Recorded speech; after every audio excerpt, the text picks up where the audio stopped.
I think that if you stay quiet and accept it without pushing back, then you lose your right?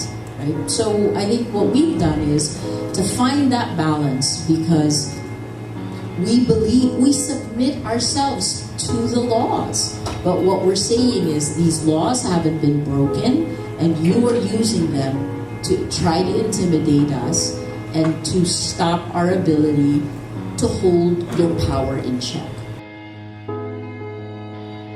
In the context of the Philippines, we do have a free press. That was not always the case. During the dictatorship, there was suppression of freedom of speech, of the press, and of expression. But even during the dark days of martial law, there were alternative sources of information that we could validate the truth from. Of course, with the transition to democracy, we achieved the full fruition of a free press with broadcast and print, and now social media providing the people with important sources of information.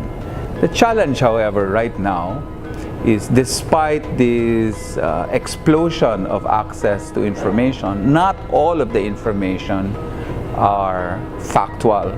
Fake news is news that deliberately disinforms and misinforms. There is a motive to distract you or to mislead you. Fake news is a threat to democracy because it hurts the democratic space by giving you false information. So there is a deliberate intention to disinform the public or to mislead the public.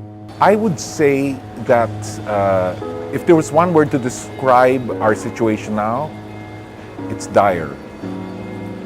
It's dire because the media is being attacked from all sides. I would say that the threat to press freedom today are twofold. One, it's the powers that refuse to be held accountable and are attacking the press frontally. And two, an audience that takes the word of this power structure at its face value, and therefore have created a sort of mob mentality. One example of the use of fake news in the Philippines is a story that lumped journalists and lawyers together in a plan to oust President Duterte. And the source of the story was the president himself. And there was no verification, there was no attempt to check at all. So that's what we call fake news, a lie.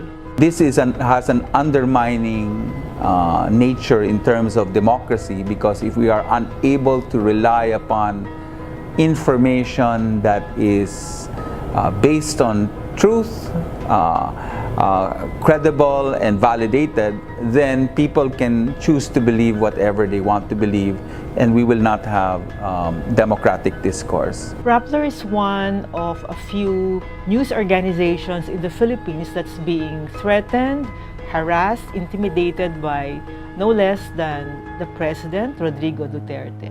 Rappler now faces at least about a dozen cases in courts, ranging from tax evasion, supposedly, libel, cyber libel, and foreign ownership, which is not true at all. Whenever a political leader brands certain sources of legitimate news as dangerous or peddlers of fake information, that's a form of attack, and that has serious implications on the safety of journalists on the ground. Thankfully, despite these challenges, there are solutions to them. First, confront the lies directly, and it's happening now with institutions doing fact checks and immediately presenting those fake news as being what they are. I think it's crucial for the media to be transparent, to explain how we do our work, to explain, for instance, where we get our information, how we interpret it, and to be open to it being challenged by the community.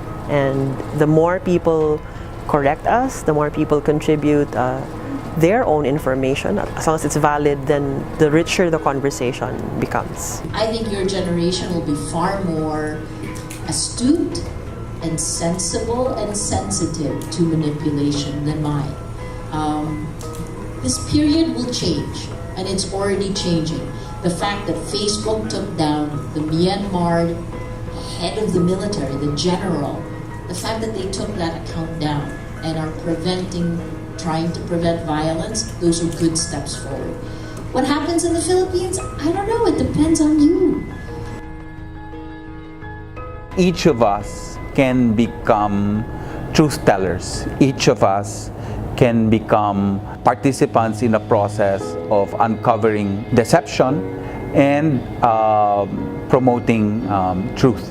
And the best way to do that is, as I've mentioned before, the role that institutions like Friedrich Naumann Foundation does in terms of civic education, creating an active citizenship, ensuring that everyone are engaged in the issues, participate actively, not just in election time, but in governance.